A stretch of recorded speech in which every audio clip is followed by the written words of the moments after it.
is, sorry, something popped up. So now we are recording.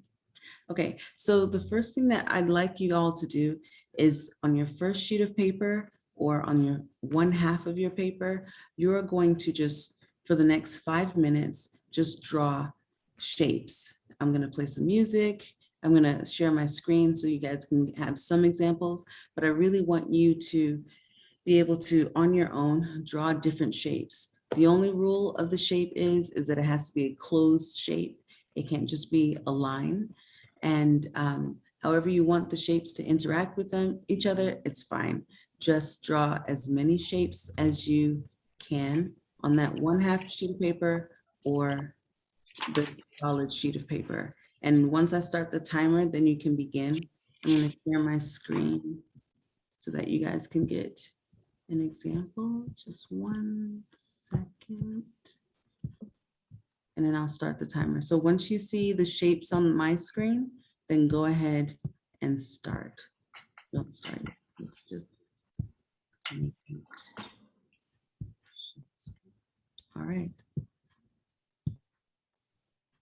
And you can begin. Can everyone see that? I just want to be sure. Yes, we can see it. Thank you.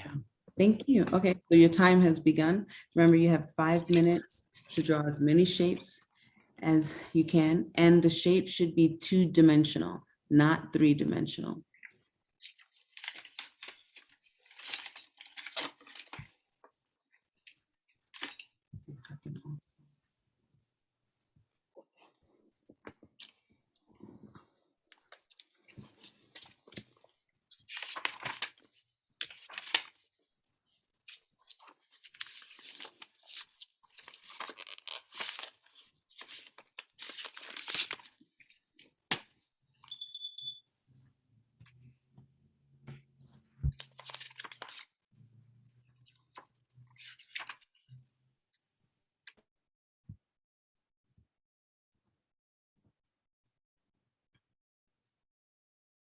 I'm just gonna move this for a second.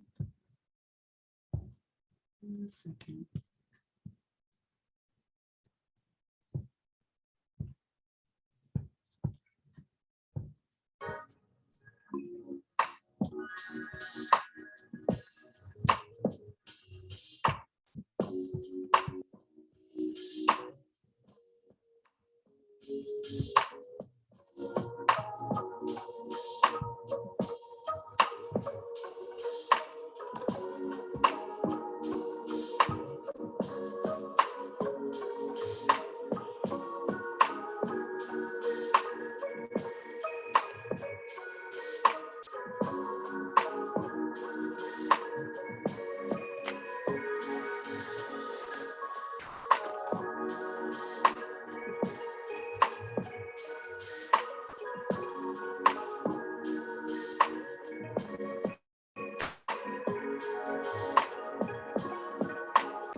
Just want to let you guys know that we have about a little bit over a minute left.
Okay, everyone.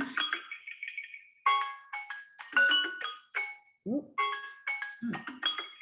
Okay. Okay. Well, that's our time for the 5 minutes. I hope that everyone was able to draw multiple shapes. I did this activity a little bit earlier, and I'll share my shape page. So I don't know if you can tell, maybe you can't, but I have different shapes besides just a circle, square, and I don't know if you guys can see it, but I have multiple kind of, there we go. Okay, so I have different kind of shapes. I got Pac-Man looking shapes. I have some rectangles, I have squiggles.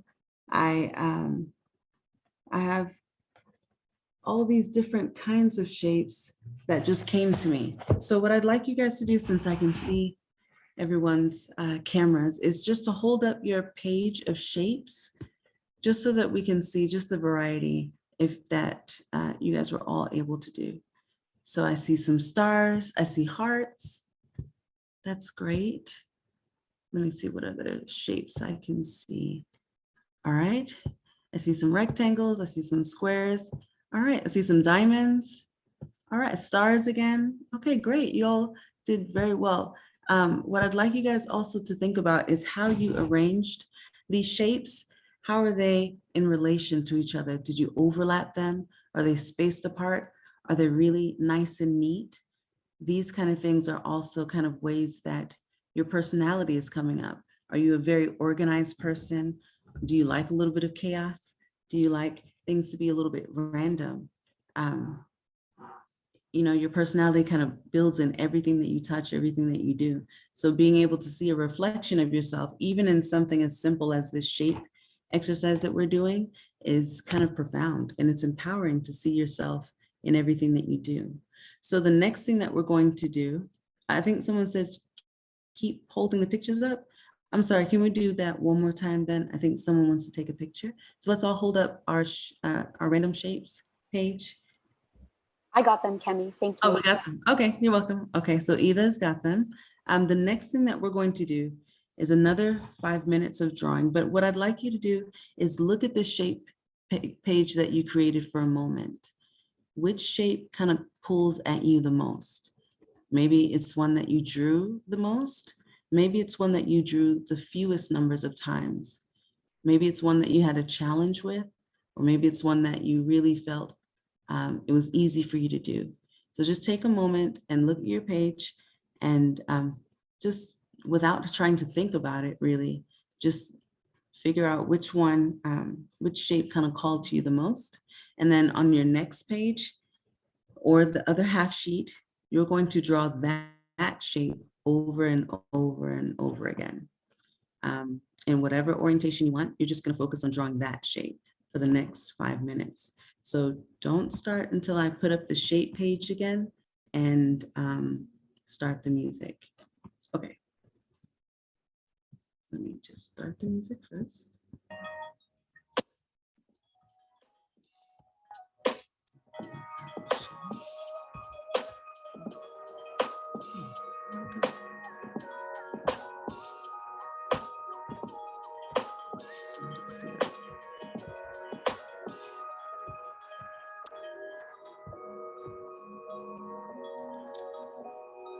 Okay, you guys can begin.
You all have just over a minute left.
Okay, everyone, that's time.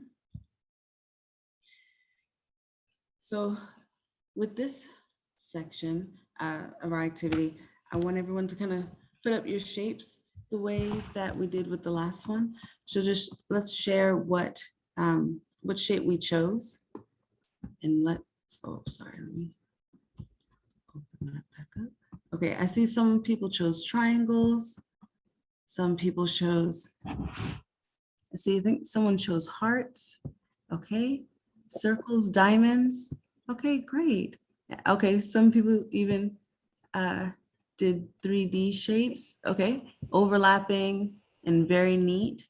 Great. Okay, so what we're going to do just real quickly, and I'd like, a few people to share, anyone who's interested in sharing, but we're going to talk about what the four basic shapes kind of talk about our personality. I'm going to share my screen before I start reading it out loud. So where are we going? This one. Okay.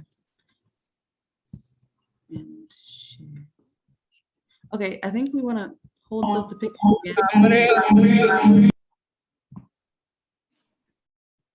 Can we hold up the pictures again so that Eva can take a picture? Oh, I got them again. Oh, you got them again? Okay. Thank you. All right. So as you can see on the screen share, if you chose something like a box, it's saying that you're organized, detailed, knowledgeable, analytical, patient, and persevering. If you chose a triangle, you're a leader, you're focused, you're decisive, ambitious, competitive, and you always go for the bottom line. You really want solutions over just the journey to the problem, right? A rectangle means that you're in transition, you're courageous, you're searching, you're inquisitive, and you're always about growth. A circle means you're friendly, you're nurturing, persuasive, empathetic, generous, stabilizing. A squiggle, and we'll just attribute this to if you have a shape that is not full of straight lines and it's kind of wobbly, we'll say that this shape represents a personality that is creative, motivating, futuristic, intuitive, expressive, and witty. Now, if you had a shape that that was close to any one of these 5 shapes, and you think that it represents you, can I get like a hands up if you thought that that shape represents you? Okay, good. Some people agree with it. Was there anyone that felt that their shape and then the description of the personality was a little bit off, was a little bit odd? Raise your hand if you thought it didn't really fit you. Anyone? I don't see anyone's hands raised, but so that's great. I'll share my page because my page came out a little bit different as well. Let me hurry up because I want you guys to be able to talk about. Okay. So my page came out like that. So I have rectangles, but my rectangles are a little bit squished in the middle. And what I'm thinking about that shape is that it's kind of a blend of a rectangle and a circle. And something about this shape that really called to me is that it kind of looks like a time where, what am I trying to say? So it's one of the, I don't know if you guys know about the sands of time. It kind of looks like that kind of shape. So, there's possible things about my personality that I'm always wondering and curious about time. I want to be friendly. I want to be growing, but I'm always mindful of the time that it takes to do those things. So we have a few minutes till the end of our session, and I'd like just 1 or 2 people to share about their shape and how they feel about this activity, kind of calling out something that they knew or that they didn't know about themselves. And if you could just raise your hand if you'd like to share, I'll try to, and then unmute yourself. I'm sorry, I think I can't see everyone. Let me stop this. Okay. Oh, okay, I have Aylin Guzman. For mine, I had chose a diamond, Oh, yeah. and then towards the end, it turned into like a square, into Oh, like a box. okay, And I felt like whenever you were reading what like the triangle was, I felt like I was more of a box than the triangle. okay. And then like it's weird because like mine turned into boxes at the end. Hmm, okay, so it's possible that you have a blend of those two traits as well, right? But some of them are just stronger than the others. Well, okay, great. Thank you for sharing. Can I have another person share? Just go ahead and raise your hand and we'll unmute you. Abigail? There you go. So originally started with triangles, but it eventually started with having some type of shape, a curving, and it eventually turned out into something abstract. And if it's close, it looks like a reptile, but if it's from far, it looks like a woman. And I found that interesting because there's some type of curve, even though it's also structured and rigid. Great. I'm glad that you recognize that even in the relationship of the shapes to themselves, you're seeing that there's some kind of order to it. So your mind and your personality likes a little flexibility, but still likes the whole plan to be organized in a way that's recognizable. So good job, Abigail. Thank you for sharing. Can I get a young man to share? Any guys want to share at all before we end? Just go ahead and raise your hand and I'll try to raise your hand on the Zoom feature so I can, anyone? Okay, just one more share and then we'll close. Maybe I'll just call on somebody. Israel Mendoza, would you like to share? I don't know if you heard me. Romeo Rodriguez? Okay, well, I don't want to take up too much time. Romeo, okay, Yeah. yes. Okay, would you like to share with us your shape that you focus on? I drew a cross. A cross, okay. And what's the importance of the cross for you? It just helps me focus. It's me and God. The other had my back. I got his. So Okay, I've been through a lot of situations. He always had my back. okay. I think that's beautiful. And you know, the cross is a combination of rectangles. So it's a kind of growth, right? So your walk with God, your growth and being flexible and being in transition, that's a reflection of things that are important to you, your values. So good Yeah. job. Thank you for sharing. Well, I'm sorry. Okay, yeah. All right, well, that is our time. I don't want to take up too much time for the next presenter, but I really appreciate everyone's participation and really kind of engaging well with this activity. I hope that you take what you have learned about yourself and kind of push yourself further and see just what shape you are growing into be and what shape that you really feel comfortable with being as you are right now. All right, well, you guys take care and have a great rest of the summit. Thank you. If everybody could unmute and give a big round of applause.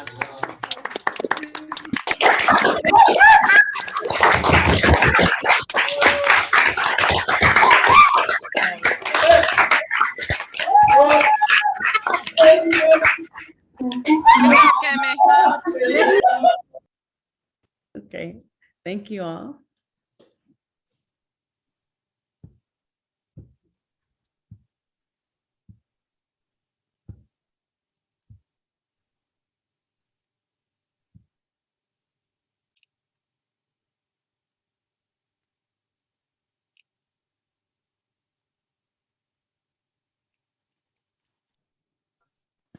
Thank you. If you were in orange and you want to go to Danielle's room, screen. Okay, see you later. Be willing to sit with the fact that the bad parts about us or the parts that we don't quote unquote like about us may be the great pieces about us that connect us to someone else. My daughter, who is 12, was diagnosed with alopecia at the age of 4. She lost all of her hair. And so I felt like, oh man, this sucks. You know, life, this is not fair. I don't understand why we're having to go through this. I don't think that's right. You know, my daughter's a little girl. Why does she have to go through losing her hair, right? I thought it was a horrible experience. But what I didn't recognize is that once I started sharing, that experience allowed me to connect with other people. That allowed me to connect with other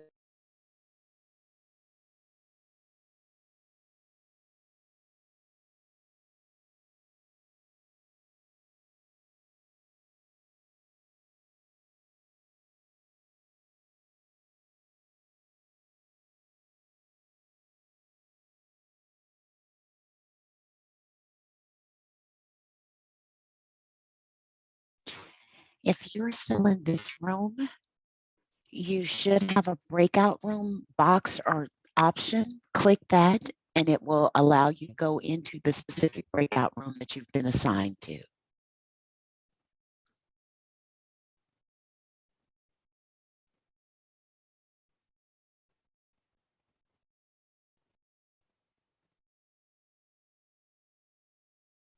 Joey?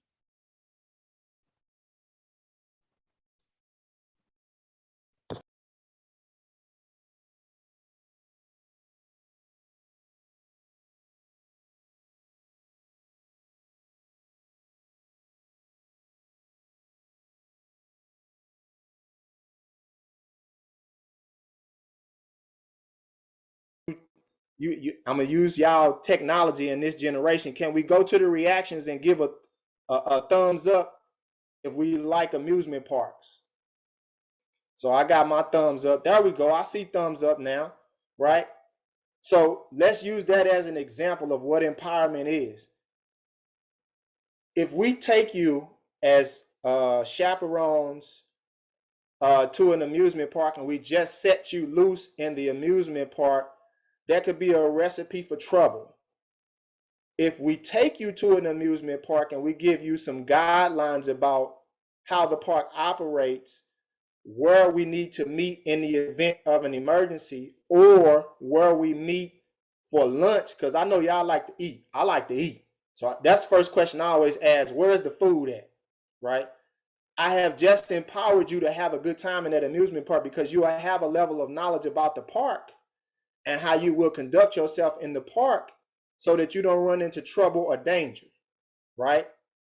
If they say there's certain areas of the park where there's construction and we tell you guys ahead of time that that part of the park is closed, then you know to avoid that part of the park, right?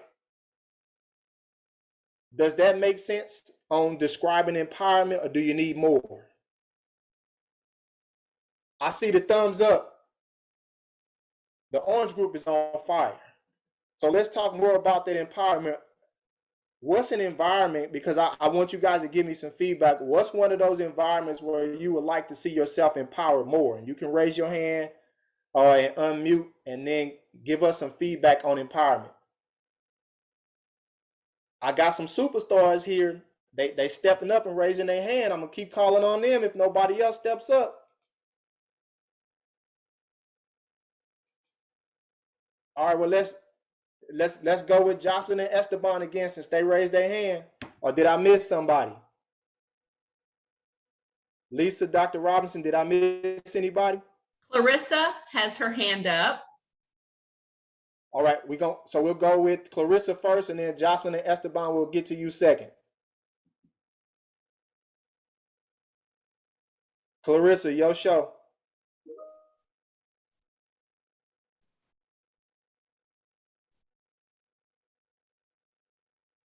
She got to unmute.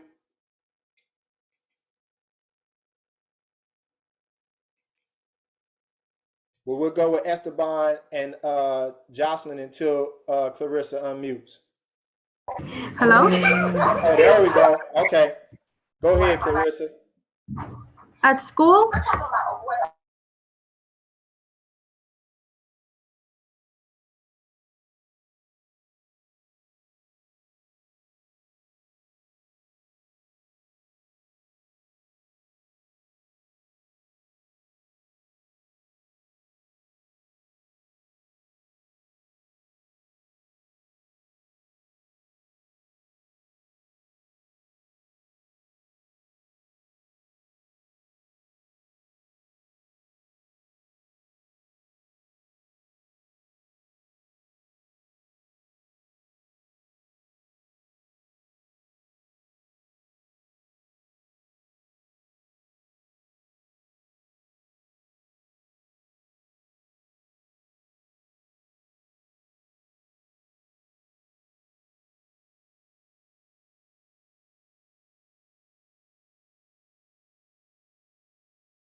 It's whatever.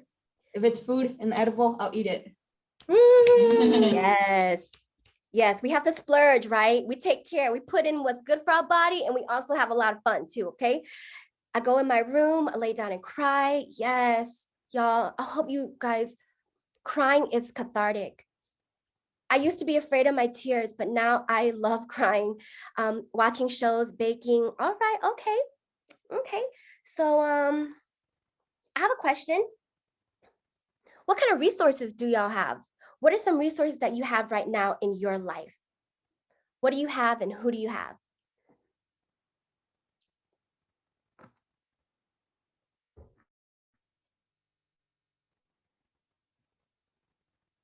Or what do you want? And who do you want in your life? Usually people who try to lift me up and no one that brings me down. Like no one who makes me feel like unworthy or, you know. Beautiful. Thank you, Ruth. Thank you for anyone that's sharing and showing up, because we contribute to the vibe, right? So if you don't like something or if you're not feeling it, see what you can contribute, right? That's how we make things better, when we all show up in ourselves. Anybody else with resources or resources that they want that they don't have yet?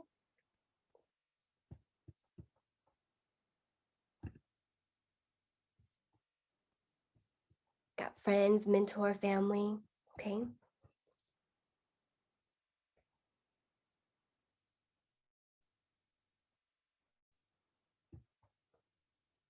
Okay, I have a question for you all. Who are you following right now that you're admired by? Like you follow them, I don't know if it's like social media or if they're in your community. Who is someone you look up to? I see my dad, twin brother and mother, yes. Or music, is there an artist that you're following who you just love? I'm just curious about who y'all following today. Look up to my dad, yes.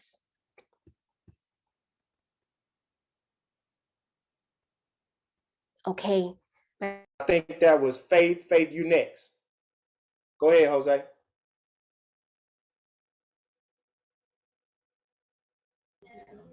Oh, sorry. It's because I didn't want to say anything. I just had my hand like this because I was thinking about something. You're giving a really great, and I feel like that's something that we all need to know. I feel like we all lack, especially throughout this pandemic, that motivation or that empowerment, to keep going. And then you giving this speech is just helping us, grow more as people. Thank you. I saw Faith, and then I see Zach's hand. Zach, is your hand up? Faith, we'll go with you first because I saw your hand before, unless that was a mistake. And if it was, we'll go straight to Zach, unless I missed somebody.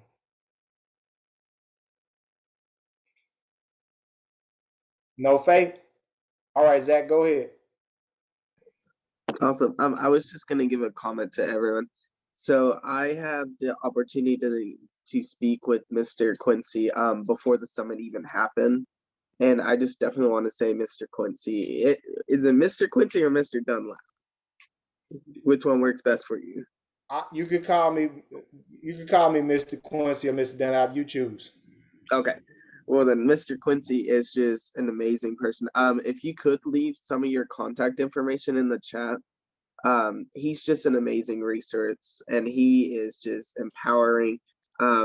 Before the summit had even started and we spoke with him, he was all about just trying to do whatever he can to make the summit better.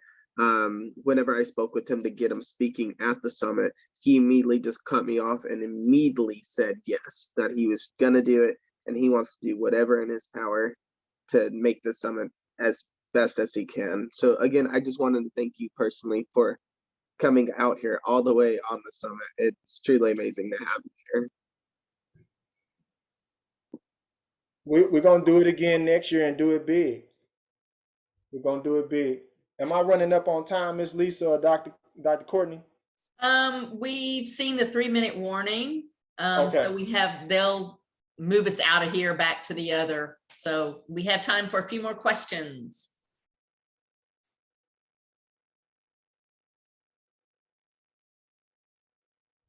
That means I was extremely boring or extremely effective. I'll leave that to the young people to decide. I know you guys are tired of being at home, right? You ready to get out, right? How many of you guys got vaccinated and wear your mask regularly? Please, please, please wear your mask, right? It's important that you guys are healthy. So I'll see y'all back on the other side. And thank you for letting me talk with you guys today. Can I ask one more question? Yes, you can. I was gonna ask, what other environments can you be empowered in? For you, I think you probably involved in after school activities, right? Yes, sir. So that's one of the environments where you can be empowered at, where you can take a leadership role or you can take a team member role, right? And that means you may get a specific assignment and do your best at that assignment. Whatever assets you bring, whatever positiveness, positive energy, positive conversation you bring that to the table. And then you'll empower your group. So in your after school activities, whether it's sports or some type of academic activity, just be positive.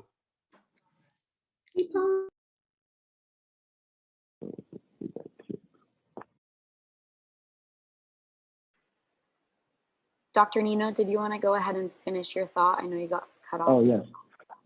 So what I was going to say is that I would suggest to the YAC leaders is to read the book.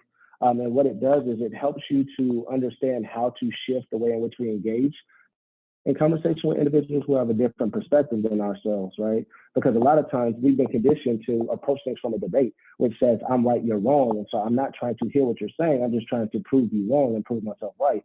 Whereas it teaches you how to learn how to dialogue, which means engaging in a conversation for a better understanding. And then when we have a better understanding of individuals with different perspectives, we can work together to kind of come up with, for lack of better words, compromise, or to come up with a better way of addressing the issue at hand. And so Ever can send that book to you all. And then I promise you next year, I will do a session on around that book with the YAC leaders. And then we can, and I can show you how to utilize it to better support the youth in developing those skills as we continue to just grow in challenging each other's perspectives. Thanks, Dr. Nino. I just put the title and the author in the chat for anybody who's interested.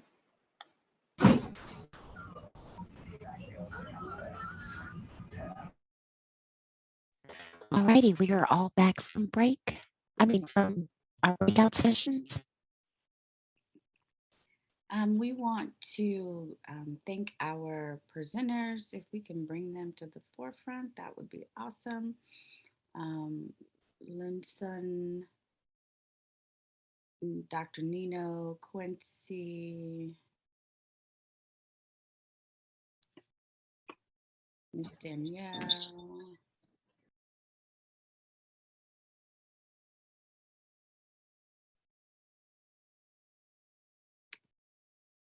Do we have everybody?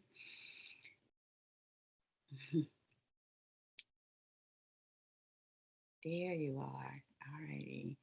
We're missing Dr. Nino and Danielle.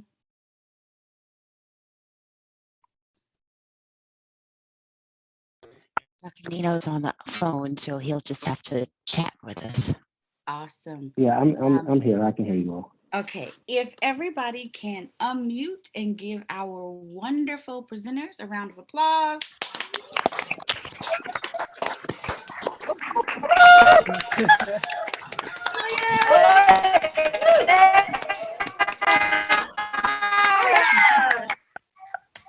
We have approximately 140 something youth registered for this conference. We really appreciate your time, your dedication to this work, to this community, to all the things that you are doing.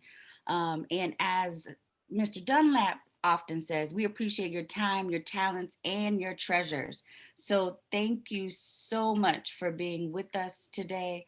We appreciate you, and I know that the youth appreciate all the things that you shared with them today. So thank you so much for joining this year's Youth Summit 2021.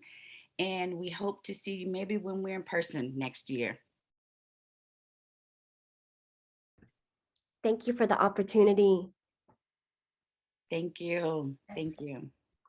Mr. You have my Darnell. guaranteed support, Dr. Robinson. Tell me what you need. Thank you so much. All right, we have a break. We should be back at 2:30.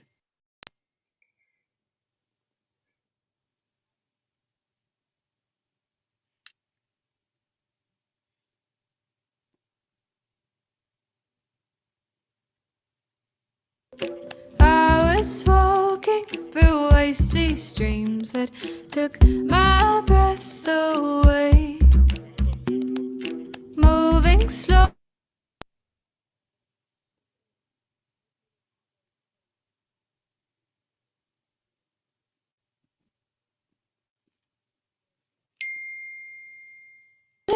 Through westward water, over glacial plains, and I walked off you.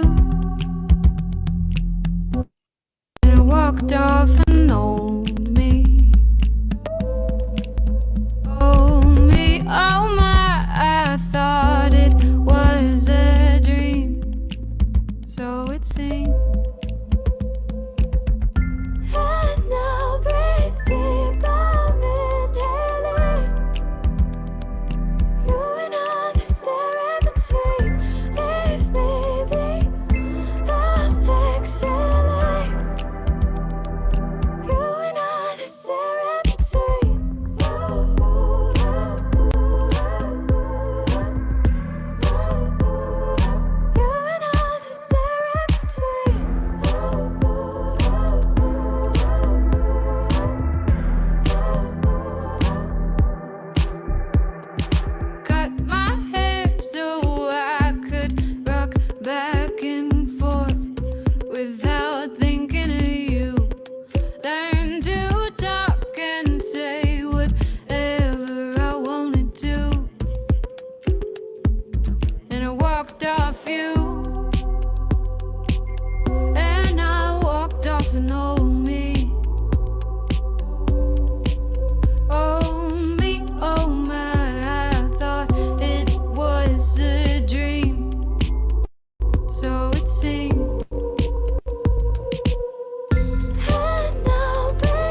Couldn't ever be my sunrise, sunrise, sunrise. You're just a setting sun. I'd pray and you would pass me by. You're only looking for a good time, a body you could kiss on. Turn to you and you've moved on. You're my bright slice of diagonal heat. You're reading Audrey and I'm making something spicy to eat. You disappoint me, but your necklace is an elegant green. It beams and I know your skin better than all the leaves, all the deep clean wounds on my soul. Oh no, I think I lost hope. Slip dream, disc in my spine, it's all cold. I know I could do better, rise up in cold weather. And maybe after summer I'll still write you letters like the earth still turns and I believe one day I'll fall. Literally the main one. Wait, oh, Dyslexia. see beyond this predetermined read. Empty hallways, calendars months behind. Bed's too warm to leave, but I know like the sun I gotta rise eventually. Couldn't ever be my sunrise, sunrise, sunrise. You're just a setting sun. I'd pray and you would pass me by. You're only looking for a good time, a body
Had a feeling that you called me to say you're sorry. Instead, you just said it's my mistake. Are you waging up a war for the sake of something to say when I'm trying not to play? And I know what you gotta say about me. I don't know you very well if you're acting like someone else.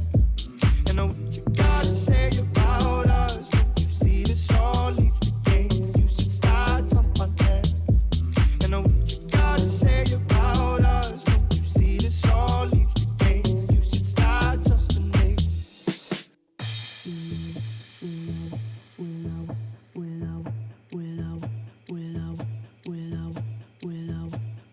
Wish I could say sorry, but I don't have much to say. You won't believe me anyway. I got a thing for causing arguments, but in my defense, I'm scared to walk away. And what I'm trying to say about me, I don't know me very well if I'm acting like someone else. And what you got to say about us, don't you see that I'm here if I'm acting like someone else? And what you got to say about us, don't you see that I'm here to say you should start trusting me? Had a feeling that you called me. Had a feeling that you called me. Had a feeling that you called me. Had a feeling that you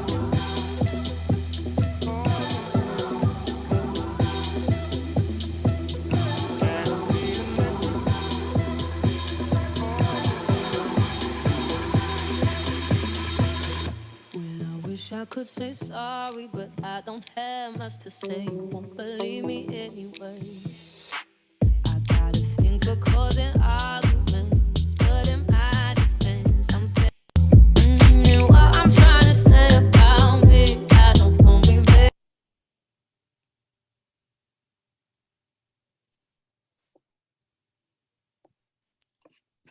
Hello, everybody. Welcome back. Welcome back. Let's be sure to turn on our videos. We're going to head to our breakout rooms with your presenter.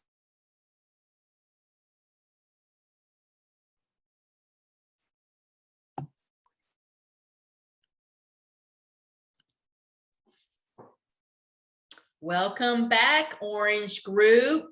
I just want to remind you, please turn your cameras on so we can all engage together with our speaker. If there's a particular reason you can't, that's fine, but otherwise we need to have them on. Thank you so much in advance. Let me give a quick bio as we've done for every speaker. This is our last speaker of the day. Okay, this is Tori Gant. He is an energetic, motivational speaker with the incredible ability to get people fired up about making positive changes in their lives and the lives of their communities. He spent 7 years as a youth director doing outreach on the streets of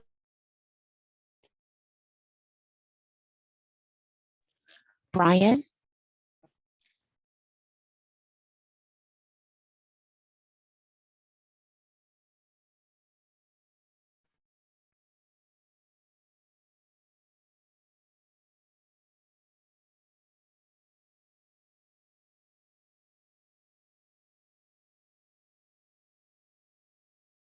I'm grateful for the opportunity to chat with you all today, and we'll kind of get to know each other, keep it engaging for you all. Is this your last session of the whole event? Is that correct? Or are we close to the end? Give me some nods. I can't tell. Yeah, okay. So I know that it's been long and you all probably have had wonderful, lots of information. So I appreciate your pacing and sticking it out with me. All right, so today we're going to talk about how to break the cycle of mental health and addiction, stigma, and isolation. So we're going to talk about a lot of good stuff that you all have probably chatted about already in your conversations, but we'll see what you think of this. So a little bit about me is I am Danielle Willis, and I teach over at Colorado State University.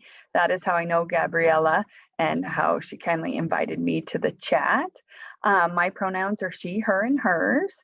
And my background is fairly varying in what I've done. I've worked around a lot of clinical work. So I have a licensed clinical social work. I'm LCSW, and I'm a licensed addictions counselor. So I mainly have done clinical work, hence the talk today. And I've talked a lot about addictions, stigma, and done that work. I've worked with people living with HIV and on from there. And so today we'll talk a little bit about how that all intersects and kind of the true reality of what it means, stigma, creating our mental health problems. Obviously, our focus today for the whole conference is to educate, engage, and empower. And that's what we're going to do in this talk today. My disclaimer is this stuff is tough. Mental health, substance use, suicide, and those pieces, they're heavy topics for us to be talking about. So I encourage you all to take care of you, reach out to your teams, your support teams as you see fit.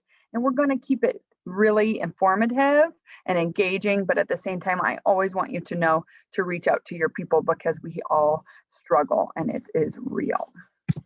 Okay, so we know the foundation of our chat, you all decided to be here, so I'm grateful that y'all chose to come and have this conversation with me.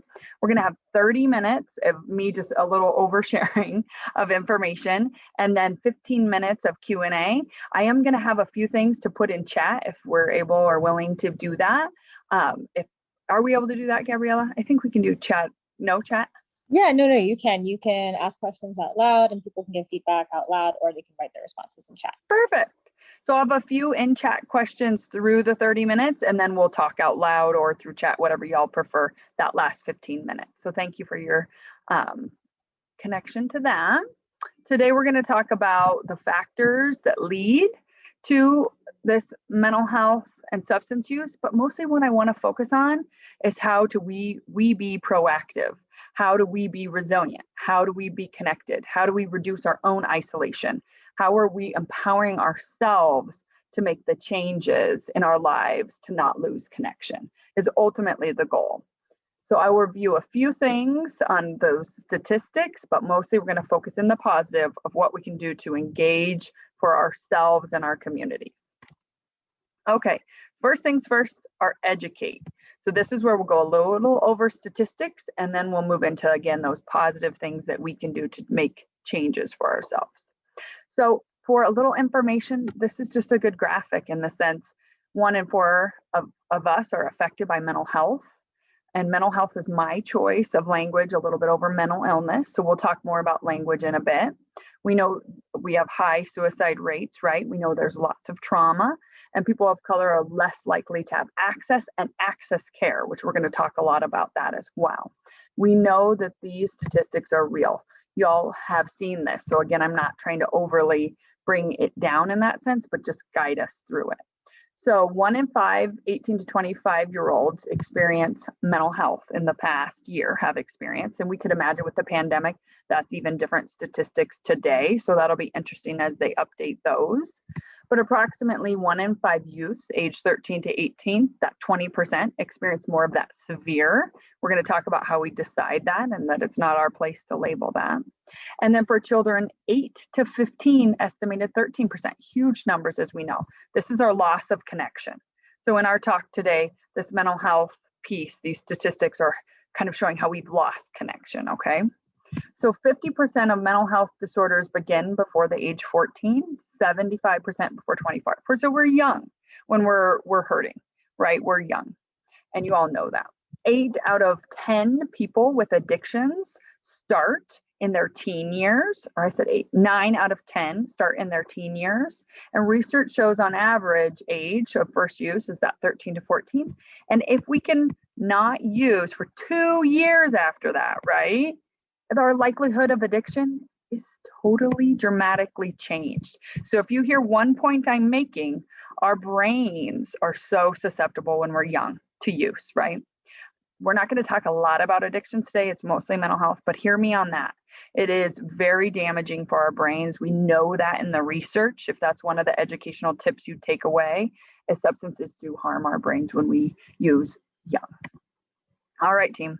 So let's talk a little bit about language. All right, language matters. Words that when we say, just in passing, right, in our day-to-day conversation, we say crazy, addict, lazy. I want you to put in chat how some of that might feel if someone said that. Put in chat how that might feel. Let me see if I can get to the chat. There it is. What would it feel if we're hearing crazy, addict, or lazy? Negative. Yes. Thank you, Brian. What else? Belittling. Oh, yeah. Yeah. Any other thoughts? Yeah. Saddened. Definitely hurtful. Right? And we do shame. Thank you for getting there, Mia, with the shame. Good note. Other thoughts? Annoying. Yeah. No, thank you. Anything else that comes to mind how we might feel when if those words were directed at us, right? Okay, tell me if we see any more in chat. Angry, misunderstood. Nice. Okay, so our intention today, yes, we're going to remember our few bits of educational statistics, but we're going to hear the language matters. How you all show up with each other matters. We're going to try to reduce the words of using anything negative around crazy or addiction or lazy, right? We're going to take that away. We're going to have person first language. So our intention to reduce this stigma and shame, which is how we're going to break this cycle, is we're going to have person first language, right? So we're going to understand that we need to see the persons first. So my work with people living with HIV, right there, I say people living with HIV, right? Person first language. We are not determining someone's label. We are not one isolated part of ourselves, right? So this is just a reminder for y'all around language matters, and language feeds our huge stigma in our society. So we must understand that with behavioral health, which is mental health and substance use together, is called behavioral health. And that's truly the most accurate way we should be talking about it, because they're the same. They're just different ways we hurt and different ways we cope. So substance use and mental health are just different ways of coping and hurt, how we are hurt. And so they don't need to be separate. It's a spectrum. And so we're going to use that language of behavioral health, substance use disorder, and mental health. Last statement here on this is we are not to determine how someone should be labeled. Maybe a clinical social worker such as myself could diagnose someone as that, but in general, that is not our role.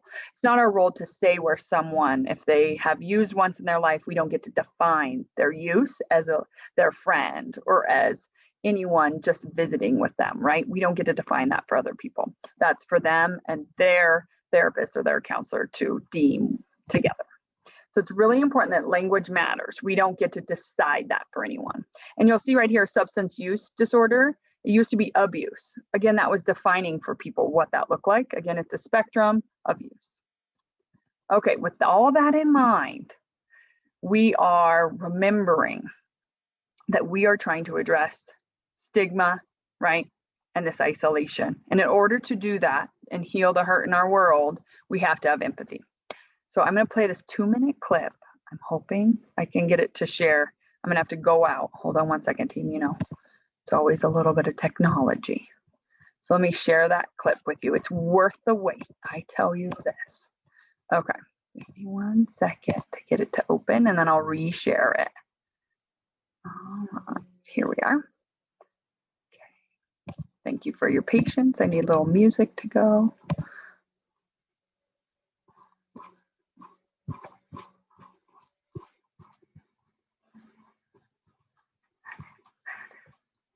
Okay, let me share the sound and you all will give me a thumbs up when we're starting to hear it. So I can tell. Okay, ready?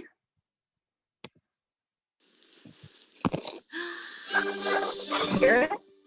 Thank you. So what is empathy and why is it very different than sympathy? Empathy fuels connection. Sympathy drives disconnection. Empathy, it's very interesting. Teresa Wiseman is a nursing scholar who studied professions, very diverse professions where empathy is relevant, and came up with 4 qualities of empathy. Perspective taking, the ability to take the perspective of another person or recognize their perspective as their truth. Staying out of judgment, not easy when you enjoy it as much as most of us do. Recognizing emotion in other people and then communicating that. Empathy is feeling with people. And to me, I always think of empathy as this kind of sacred space when someone's kind of in a deep hole and they shout out from the bottom and they say, I'm stuck, it's dark, I'm overwhelmed. And then we look and we say, hey, I'm down. I know what it's like down here, and you're not alone. Sympathy is, ooh, it's bad,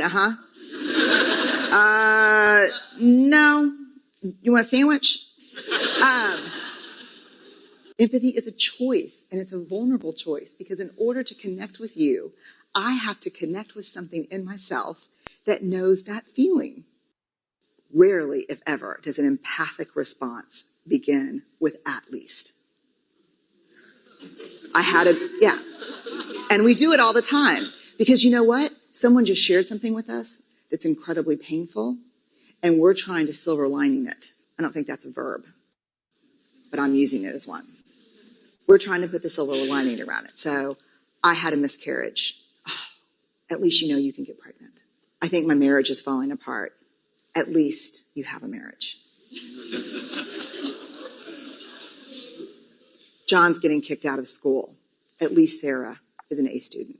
But one of the things we do sometimes in the face of very difficult conversations is we try to make things better. If I share something with you that's very difficult, I'd rather you say, I don't even know what to say right now. I'm just so glad you told me. Because the truth is, rarely can a response make something better. What makes something better is connection.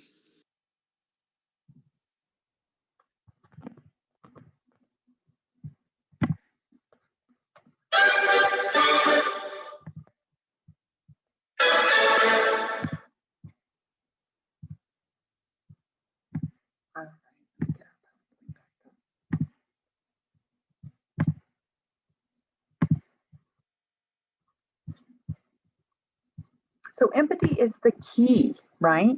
Empathy is the key of how we reduce this stigma of mental health, how we reduce this stigma of substance use and behavioral health overall. Empathy is the key because stigma, right, is fed by that disconnection, that judgment. And if we can tap into our empathy skills, we can let go of the stigma. And if we can let go of the stigma of mental health and reaching out for help, people will be able to reach out, right? We're allowed to reach out for connection.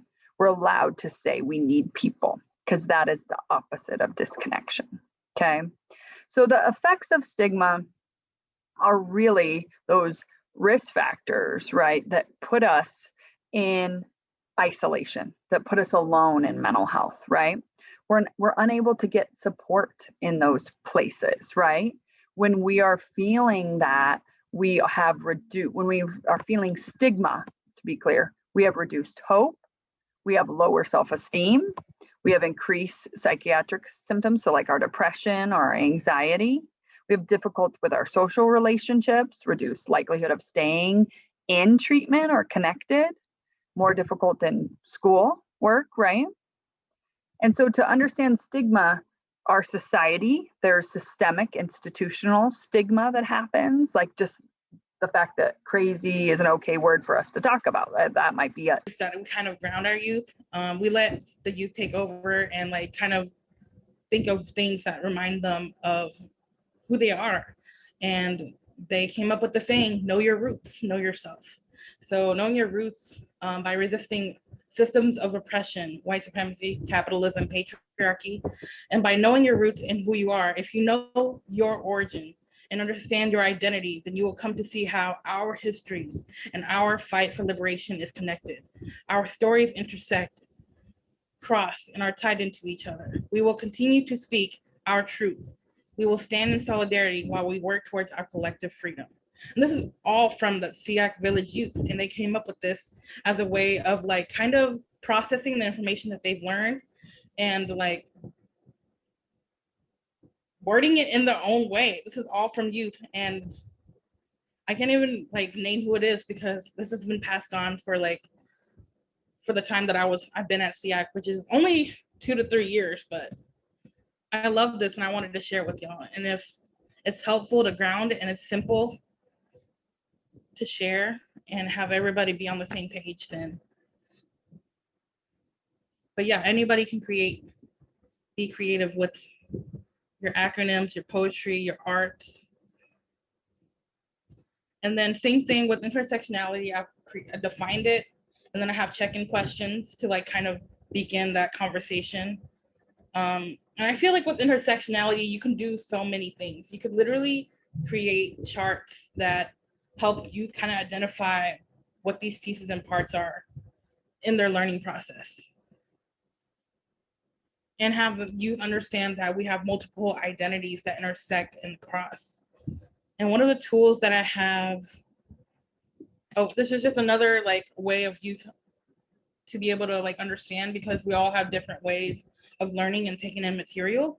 So I just found a little comic that like this event, right? This summit, we need this community and we need nature, which is an interesting thing we don't talk a lot about too, with what's happening now with technology, you know, and all of us and the loss of connection within that. So connection is the opposite of addiction. And we could even build on what Johann Hari said in this quote to say connection is the opposite of mental health, right? That lost connection is not feeding us. A couple more slides and then we'll open it up for discussion for y'all. So the tools that we need to be resilient, that you all need to be resilient and connected and proactive, again, the opposite of disconnection is connection.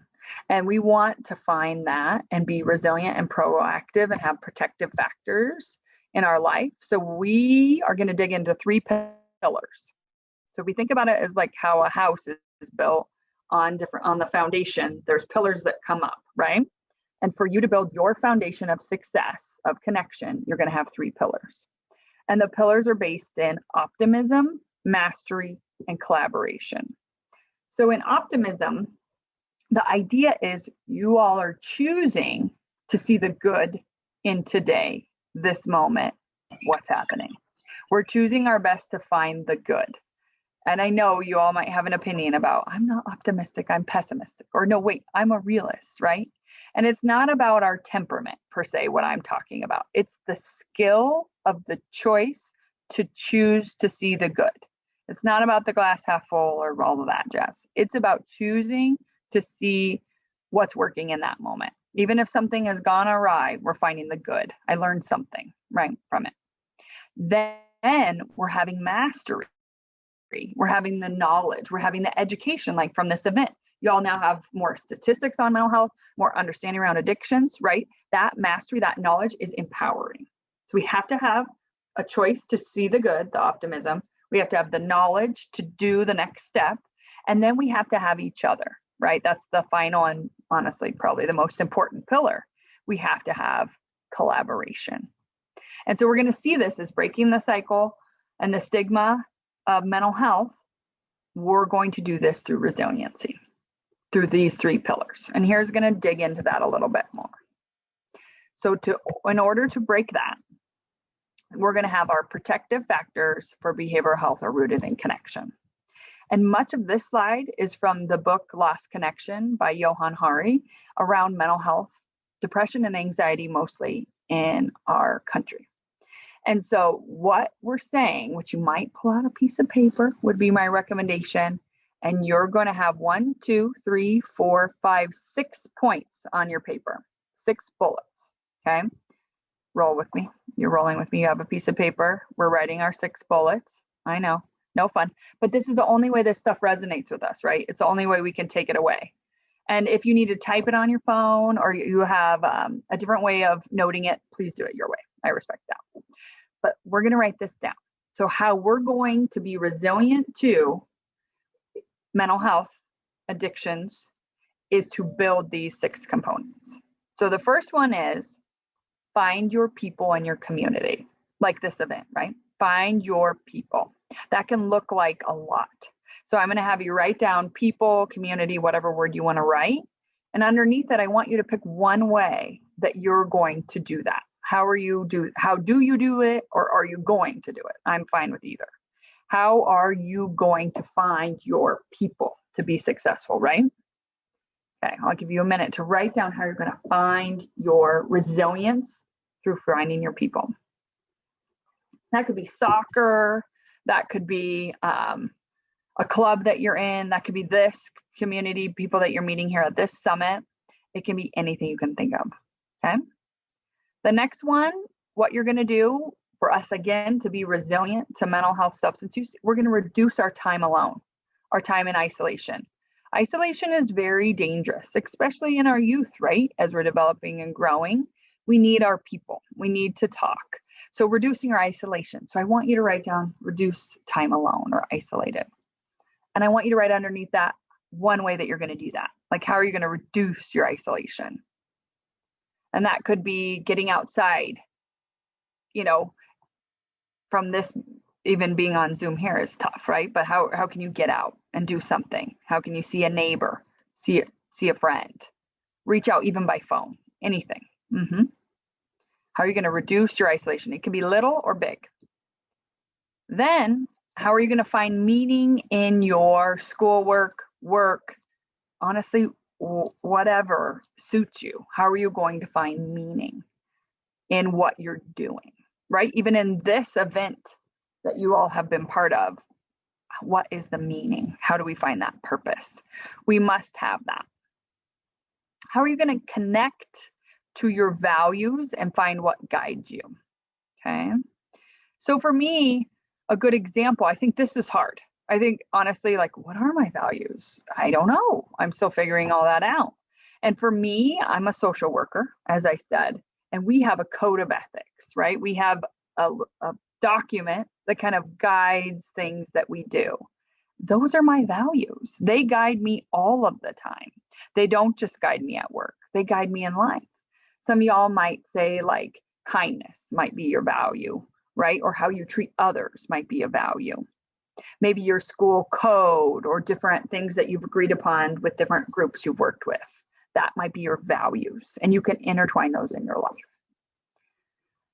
Then, okay, so these are the things we're doing to be resilient from mental health substance use and to keep connected. So we're finding our people, we're reducing our time alone, we're finding meaning and connecting to our values. And you're writing a note for each one of how you're going to do that. Then we're leaning outside of ourselves. And I said that intentionally. That could be something simple like bringing a snack to a friend at school who needs one, right? It could be that simple. Thinking of someone else besides yourself, right? Which I know you all do thoughtfully, but intentionally trying to give back and serve, which I know you all are doing some of that with the summit. So being mindful to lean outside of yourself into others. How might they use your empathy? How might they need connection or need support? And it can be nothing. It could be as simple as sitting with someone, right? And then lastly, and very importantly, seeking support. You deserve support. It isn't an expectation. It doesn't mean we're not doing well, we're doing well. We all deserve support, every single one of y'all. So reach out for that support from a family member, if that's appropriate, from one of the staff here, whatever that needs to be, but seek that support. So again, I'm going to be redundant on purpose. So y'all are writing one of each. You're finding your people. Again, this is us being resilient to mental health and addictions. We're reducing our time alone. We're finding meaning. We're finding values. And we're learning about those if that's okay. We're leaning outside of ourselves. And we're seeking support. And so we know disconnection can feel like depression and anxiety and can lead to that. And so we're doing resilient opposite decisions. Those are our coping skills. So you can tell me in chat some examples that you might have wrote down for any of these. So in chat, you might write community and an equal sign to what you wrote. Anything you could think of, tell me in chat, and then we're going to talk a little bit. But first we'll do chat. So what did you write down when you thought of community? How did you set a goal around that? What did you write? So community, gonna see my friends every other day. You might have wrote. Give me some examples, and I'll give you time to type. I know that always puts us on the rush.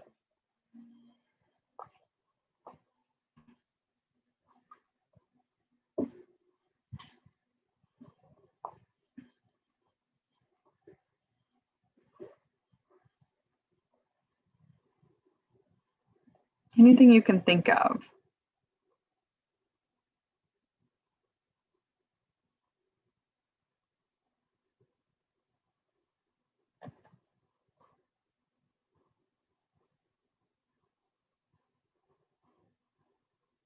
Let's switch to talking about it, because that might be, oh, here we go, we got a chat. It's a little, might be too much to type. Thanks, team. Okay, y'all are on it. Okay, community, seeking clubs, yep. That might be interesting, something different, which is vulnerable, right? You'd be putting yourself out there, and I give you all the credit. Yep, reconnect with old friends, relationships, healthy relationships. Important note. Yeah. Good work, team. Thank you for rolling with me and writing things down. I know it's not the most fun thing to do, but it does really help integrate our impact. Okay, so I'm going to click on to the next slide, and you all can feel free to raise your Zoom hands. I think we can do that. Put in chat, ask me any questions you'd like, and I am happy to engage and empower. That's the phase we're at.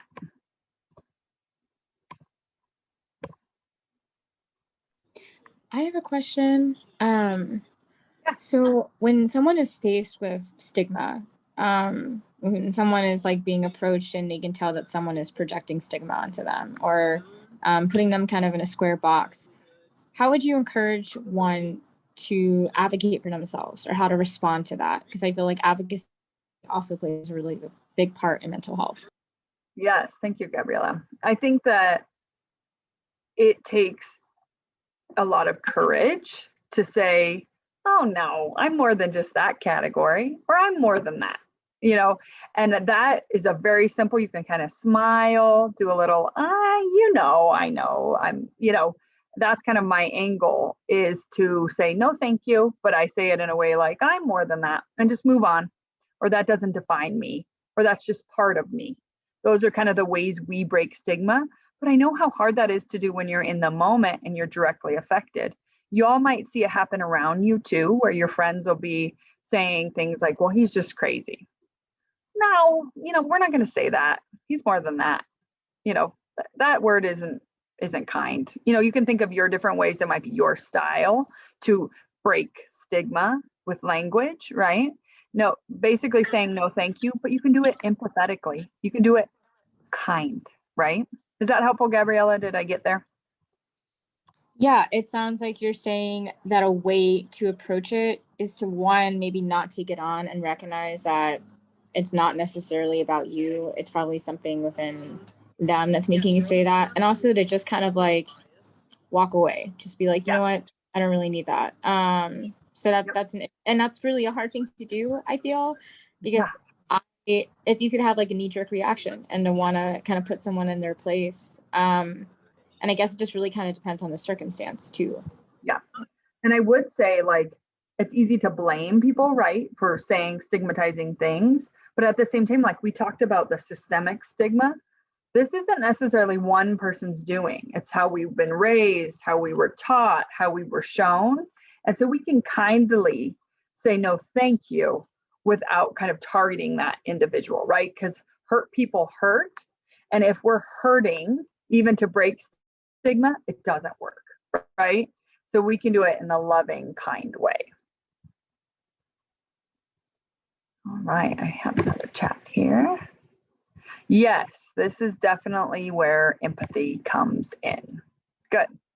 Other questions? I'm going to stop sharing so I can see you all. Questions, comments, clarifications? I can go back to any slides you're interested in.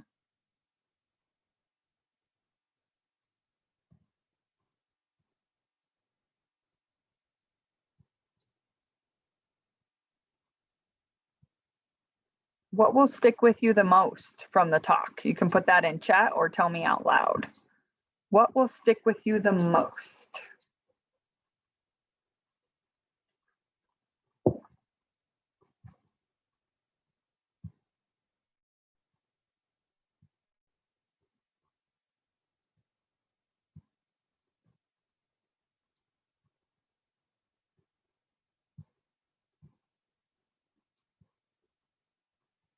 All right, we're gonna kind of, oh, we've got one.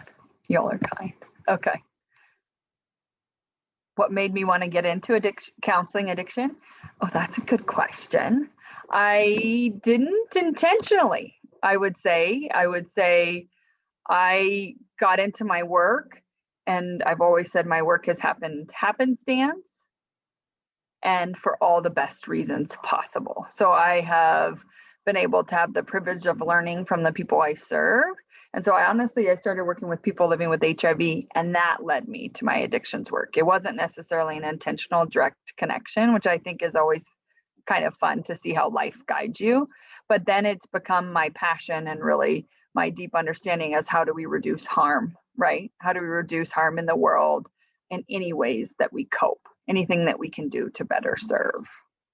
And then I see we have a note of one thing that was impactful around reducing time in isolation is 100% one of the most impactful thing. And we know some of the damaging statistics out there around technology in isolation, and that is becoming quite an addiction in itself. It is, I just don't know that it's necessarily defined, but it is definitely very addictive by nature. So trying to get us out of that, breaking those habits, breaking those patterns. Go ahead, Gabriella. Oh, I'm sorry. I did not mean to unmute myself, but I typed a question. I said, what is one of the biggest lessons you've learned from those you serve? And what is the hardest thing you have learned in your practice? Thank you.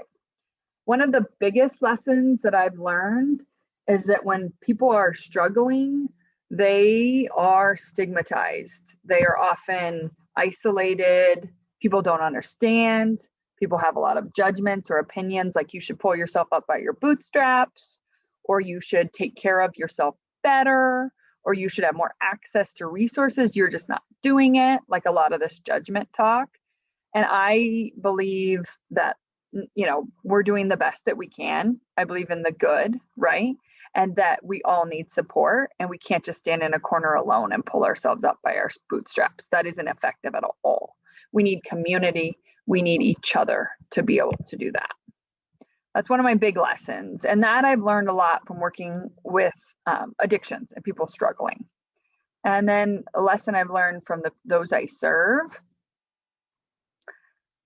I would say I learn every day just kind of how hard it is to be unstably housed, how hard it is to kind of change these narratives that society tells us, and then the beliefs that we believe. That internalized stigma is real. And if we all thought about it a little bit on our own, just even the stigmas we internalize and the deep kind of shame that comes from that is really harsh. So I'd say when you see someone hurting, the best thing we can do is be kind. Even if we don't have the resources or the perfect words, like that empathy clip says, just being good to each other is the most important. Did that get at it for you, Gabriella? Yeah. Okay. So we got another great question. If we don't really have anyone around us, which I think is a real deal, right? How do we reduce isolation that we talked about? Okay. So that might be we're doing everything to be a little bit vulnerable. Maybe we are using our phone to reach out a little bit more. Maybe we have one neighbor that tends to sit outside that we like, you know, and you might chat with them. It means a little bit thinking outside of the box of what we mean by isolation these days. I think we are very much in our communities. We go home, we go other places, right? And we need to try to find reconnections close by. So that could mean a family member that feels safe, right? Or that could mean someone at a club that might work, or if you're doing summer classes, like someone that you would never talk to, but they said something like nice in class, you would be vulnerable and connect to them. But I understand it feels very much like we are always in isolation, and the way we have set up things these days, we can be all the time. And so anytime you can reach out and connect with someone, do. But also you have support teams, you know, with the youth summit, and support teams with the community. So you can utilize professional resources as well to reduce that isolation. They can be from your community, but it's okay too, and wonderful seeking support from those professional pieces. I hope I got at that question, but I understand it's not a linear deal, it's a spectrum, and continue to reach out. Question on COVID. Has COVID really affected counseling addiction? Yes, significantly. Everything is up. I just got off a call before I came on with you all, meeting with someone. People are having lack of access to support, right? People are having lack of access to mental health support because it's pretty flooded environment right now. So I'm hearing that, like, we're not able to get into a counselor, need a counselor. And then I'm hearing something really interesting. The virtual pieces, like what we're doing today, is increasing some connection. So people can do counseling while at home, or you all could talk to a counselor on the go, which makes it more accessible, right? Because it, like, sometimes we have barriers. We don't have transportation, we don't have access, right? And so virtual counseling has been really helpful. So I would say counseling has increased significantly. Addictions has increased, use and other things, all those numbers are up. We know the mental health numbers are up. Access is systems are pretty full. And then now we have this new platform for getting support.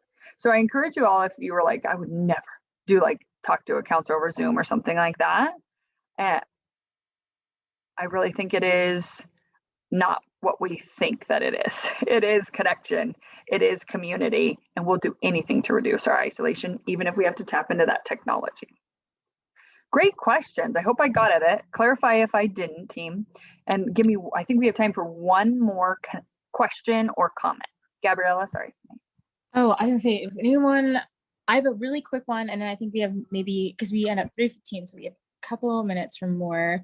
But my question, because you brought up a really good point about empathy, and this is something that I think about a lot, is we can have empathy towards the people that are maybe causing us harm, and think to ourselves, well, they must be going through hurt themselves. But how do you not use that empathy as an excuse for the way that you're being treated? Like, does that make sense? Like, how do you have that empathy, but then not forget to have empathy for yourself and put that boundary up and not excuse the addiction or the mental health as a reason to be treated that way? Does that make sense? Totally. So this is a big part of my work, right? So if someone's truly struggling with addiction and it's starting to cause a lot of breakdown in their life, maybe, and their relationships, we see this a lot. Families are angry, right? You all might have felt angry at someone around you that has used and made choices that were hurtful, right? They left, you're isolated, those kinds of things. And you can use your empathy to say, hurt people hurt other people, right? We can understand the concept. I understand you're hurt and that's why you're hurting me, but I have to set a boundary, and I'm no longer going to be able to wait for you for an hour each day. You know what I mean? We can empathize assertively, set a boundary, but I'm not going to be able. So when you're ready to meet or talk to me, you let me know, but I won't be able to be waiting for you anymore. So it's like, I'm kind, but that's too hurtful for me. I can't do that anymore. Is that a good example for you, Gabriella? Yeah, that's just something I really struggle with all the time. Kind of forgetting to have that empathy for myself and feeling guilt for not overextending myself consistently. Yeah, but we can't. It's not healthy for us, and we wouldn't be modeling how to be together if we don't set boundaries with each other. So again, that's empowering us to find our voice, to reduce the stigma. Doesn't mean we're going to be shaming, but we're also going to say, no, thank you. We can't be harmed while you're healing. Let me know when you're ready. No problem. I'll be here, but I'm not going to be waiting here on the curb for you every day, for example. Good one. Thank you. Well, thank you all so much for having me. I am grateful for the opportunity.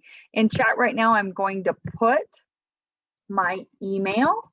If anyone has any questions, they can reach out and ask me. And obviously your contacts can get you where you need to go, but I'll put my email as well if anyone has any follow-up information they'd like to touch base with. So thank you. I'm grateful for the opportunity. I appreciate y'all. I noticed your effort by attending the summit. I give you all the credit to reconnect and be resilient. You got this. Thank you, Danielle.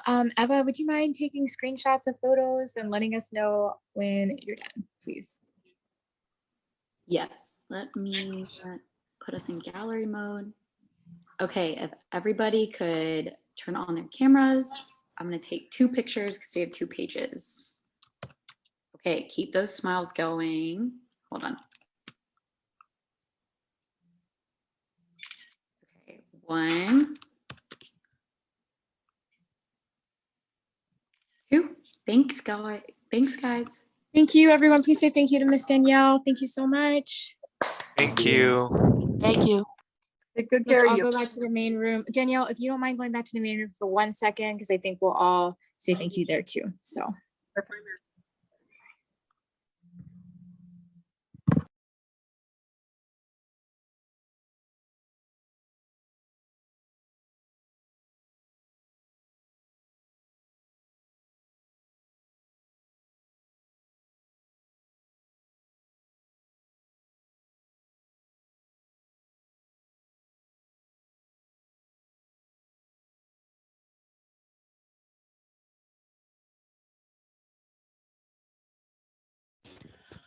Welcome back, everyone.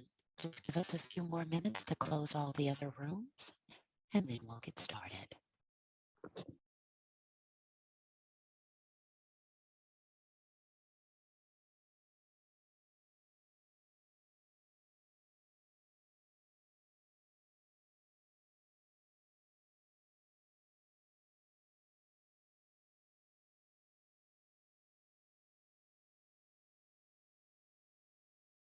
Welcome back, everyone, to the big group.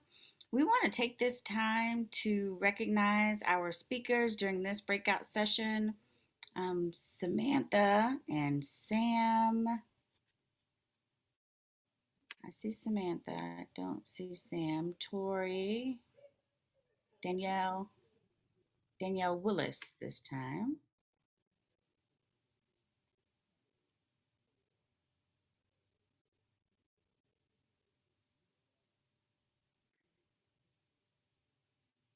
We're missing Samantha and Sam.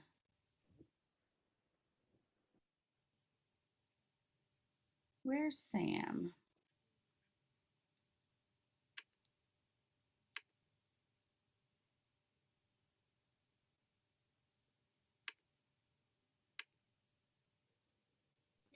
Sam, if you're still here, say something. I can't find you either. I'm here. Oh, here you are. Thank you. All right. All righty, there's all of our presenters. Thank you so much today for your time, your talent, your treasures.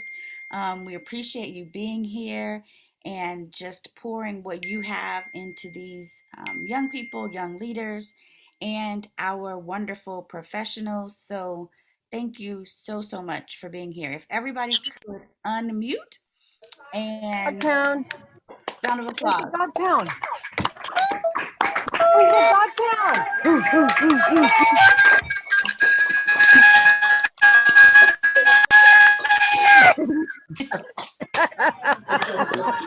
That's y'all.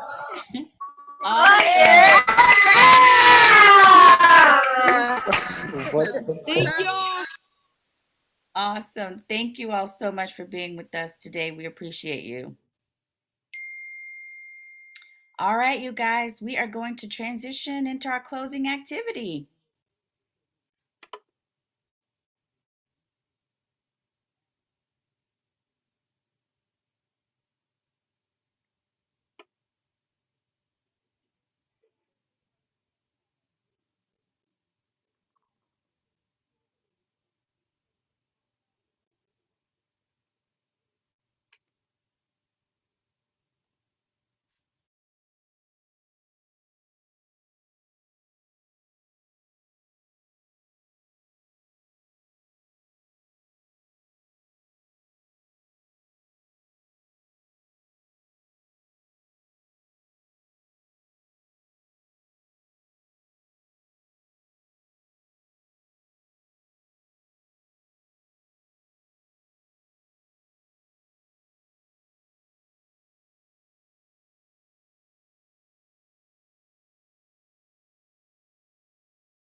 Okay, hopefully everybody's back.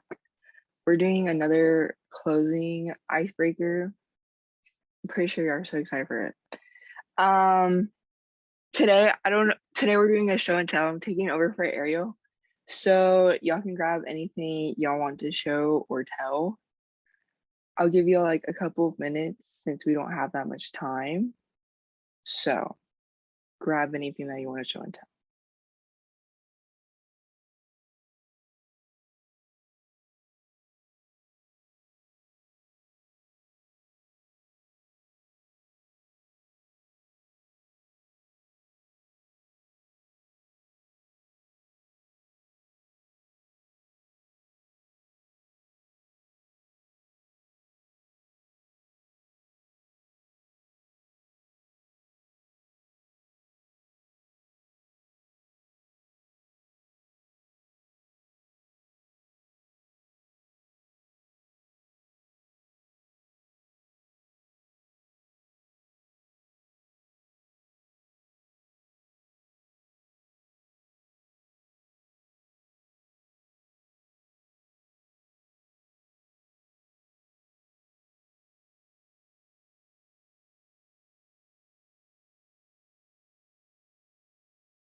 Okay, I'm going to start because since we don't have much time.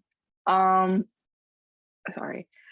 Okay, so I'll go first and then we're gonna popcorn it like usual. I'm gonna show a charm bracelet I have. I've been having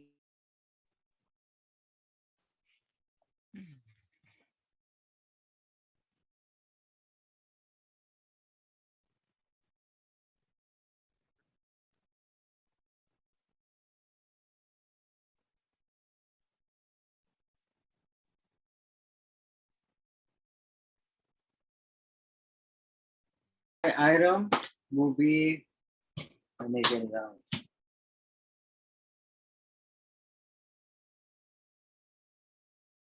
This vinyl record that my friend got me for my birthday, and I really liked the way the vinyl looked. I will pick Jacob. I really don't have nothing to show, but my talent is I can play the trombone. And I pick Abigail.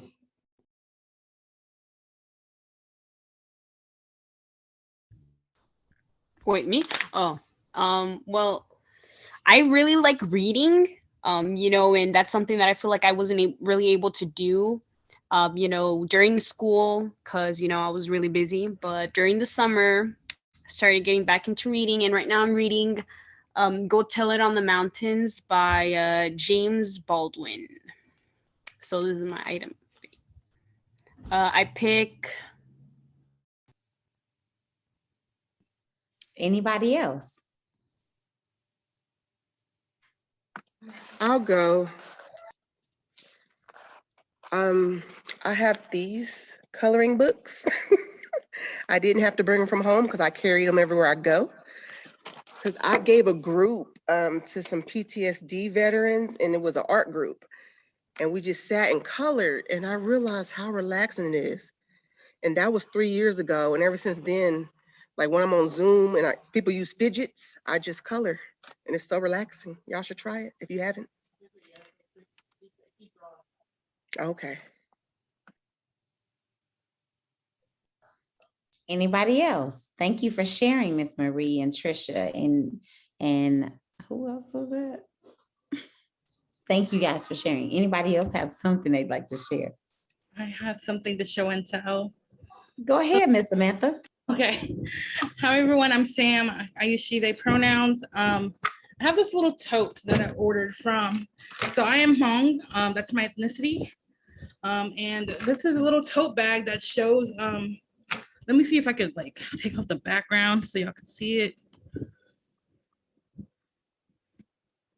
But it's a little tote bag by a little Hmong youth that drew kind of like, if you could see, it's like farmlands on the top, and they have rice paddies. And then on the bottom, it kind of shows like the assimilation of like the Hmong community as like our families immigrated into the US or like anywhere. And it's like modern day community living in like generations living in houses. But I just thought this was really cool and I wanted to share because I recently got it and I wanted to support like Hmong youth that still do artwork, showing our stories. That's it for my show and tell. Amazing. Thank you for sharing. Anybody else? Miss Amber in the comment section says, beautiful bag. Miss Maria says, I purchased the color by number for my students to keep them busy while we have meetings. I like to color too. It's absolutely relaxing. Danielle, I'll share. I'm on the go, but I was gonna say like my colored pens that I like always have with me, and they're like Sharpie pens, and I just keep them, and they make me feel like really good and organized. And I like learned in a facilitation to like use different colors to help you like recall and then be able to read your notes better. And so like I use like notes to like focus and like pay attention during meetings, and also like when people take my pens. It's something I have to work on, but I get like really crappy about it because I don't like to share them because they're like my fave. So that would be my show and tell. I love colorful pens too. I collect them. Every time I go to Walmart, I'm snagging a pair of colorful pens. Amazing. Shalita says, I color electronically on my iPad. Love to color. It's relaxing. Samantha says, yes, love tote bags. I have so many things in my tote right now. I know, me too. And I don't even have my purse next to me, but I keep a lot of stuff in there. Anybody else want to share? I can share. Go ahead. So for me, I think what's really special to me for many, many, many, many reasons is my wedding ring. I've been married 16 years. This is the same wedding band that we had when we got married, missing diamonds and everything. It has been with me through 2 kids and everything under the sun. So I think one of the most important things I think I own is I don't think I could be who I am without him. So this is my special piece. That is beautiful. That is absolutely beautiful. Thank you so much for sharing, Ms. Talissa. Everybody in the comments says, congratulations. Wishing you both many more. That is awesome. Love this. I love that. Absolutely. Anybody else like to share? I think Miss Anna, you were going to share. Yes. Well, after the wedding ring, I don't know. But I don't know if you can see it. This is just it's a little bottle, but I like to when I go to like different little towns, I really love to go antiquing, and it could be like I don't know, because it makes me wonder like about how life used to be back then, and like the settlers, or where it came from, who owned it prior to me. And it could be anything, from a rusty something to so antiquing really, really, really my escape from stress. So antiquing. Thank you for sharing. Anybody else? Anybody else? I think we have 2 minutes left. Anybody else? I could go next. Go ahead. Oh, I have a thing for any shade of blue and or stitch. And so my kiddos and other staff members have always collected anything either stitch or blue for me. So I have it here in my office where I have like all those little stitch related plush toys, pens, posters, or even post-it notes. How amazing is that? I love blue too. Blue is a great color. Anybody else have anything they'd like to share? I got one, and my kids keep bugging me to share. um, so I have this bottle of salsa Valentina, if y'all can see it. And it's funny because actually one of my kids got this for me when I first started, and it's lasted me this long. And the expiration date isn't until 2024, by the way, just a heads up. And it's almost done too, so I'm gonna need one of them to like get me another one, so that way I can, keep putting salsa on my food.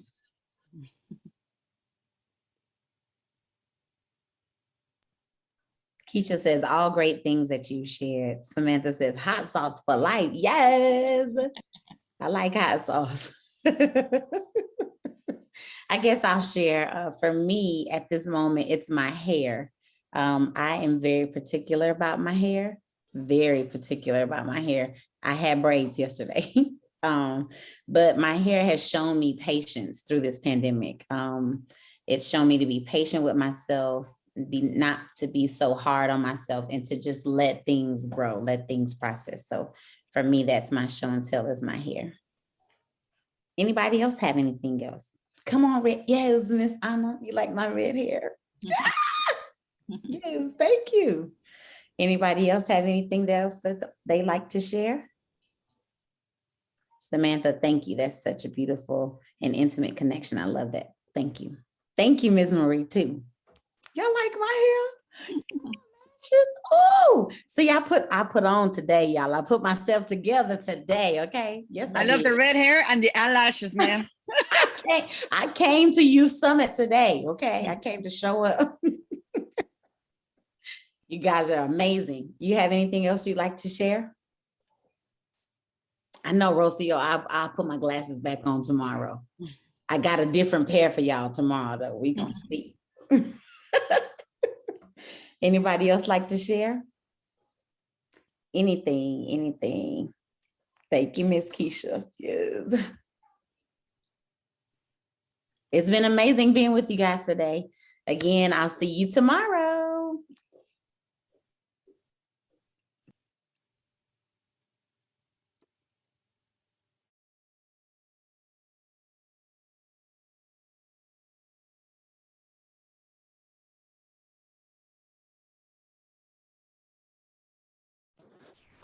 Welcome back. We'll give the other rooms just a few more minutes to close and then we'll get started.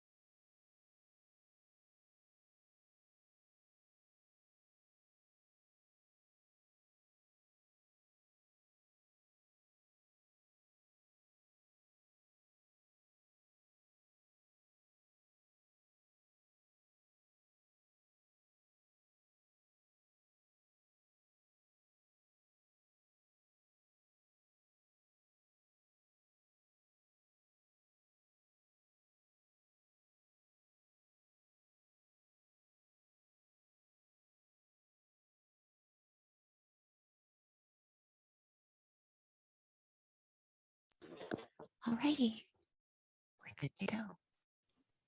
Awesome. Welcome back, everybody. Here is our quote of the day. We are the ones we have been waiting for. If not you, then who? If not now, then when? You all let me know what you think about the quote of the day. You can either put that in the chat or you can unmute yourself and share your thoughts about what you think about the quote for today.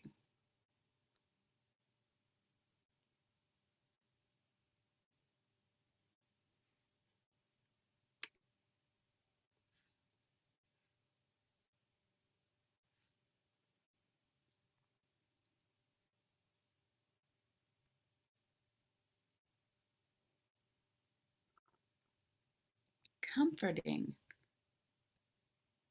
That's interesting. I'd like to hear more about why comforting. We are the ones we've been waiting for.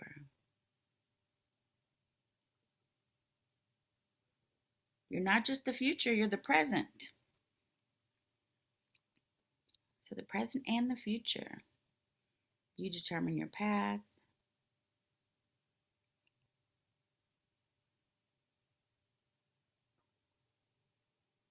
Yes, I think it's definitely a call to action.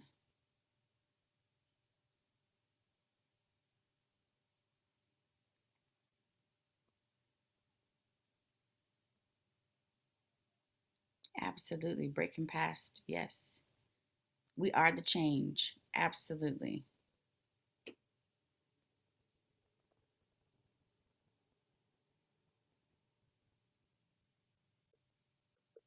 Breaking generational curses. I like that.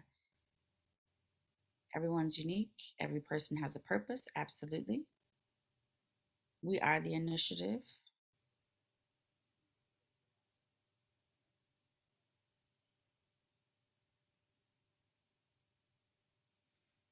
Someone says at the end of the day, it all comes down to yourself. All interesting perspectives.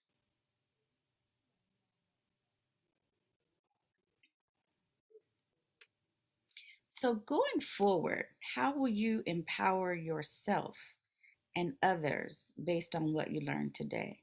So, you know that we are the ones that we've been waiting for, but how do you take that and empower yourself and others and put that together with what you heard today from the variety of speakers? Feel free to unmute or to share in the chat. Either one.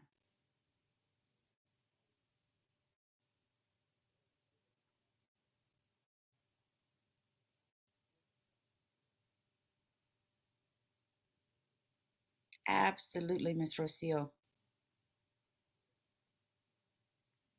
Starting with the man in the mirror. Yep. Michael Jackson said it. Yep.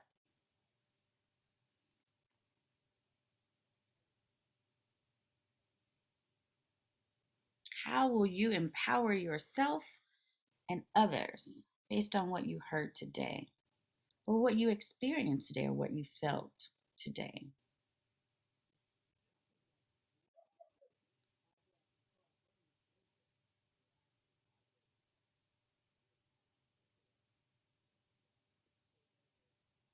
And feel free to unmute.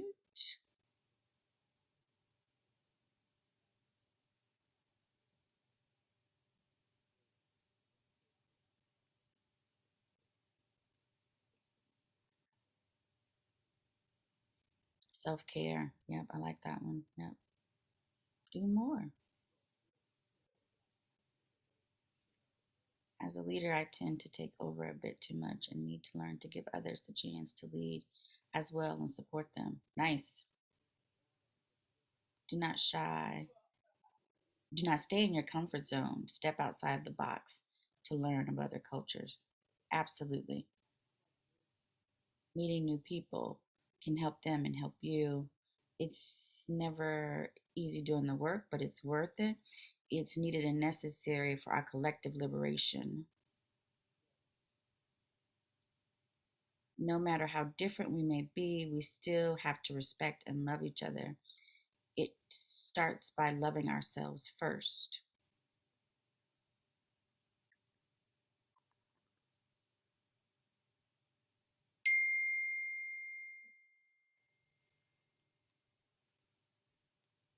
All right.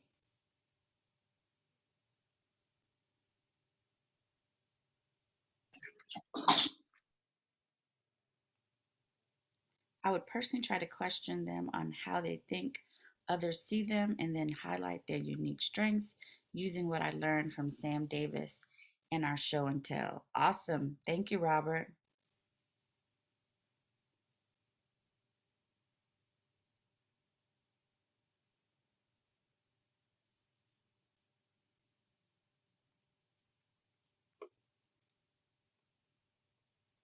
Anyone else want to share? Thanks, Eva. Yes, the reflections, wonderful. Love your voices. They are powerful. All righty.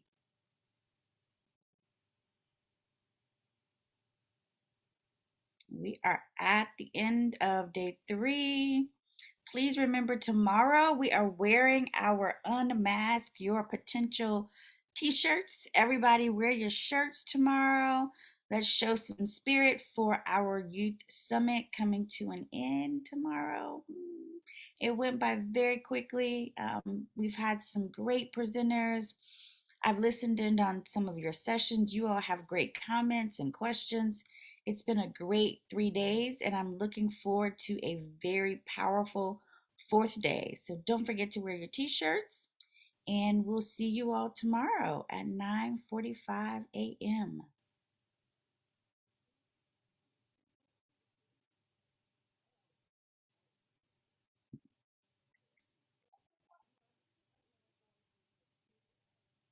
Bye. Bye-bye.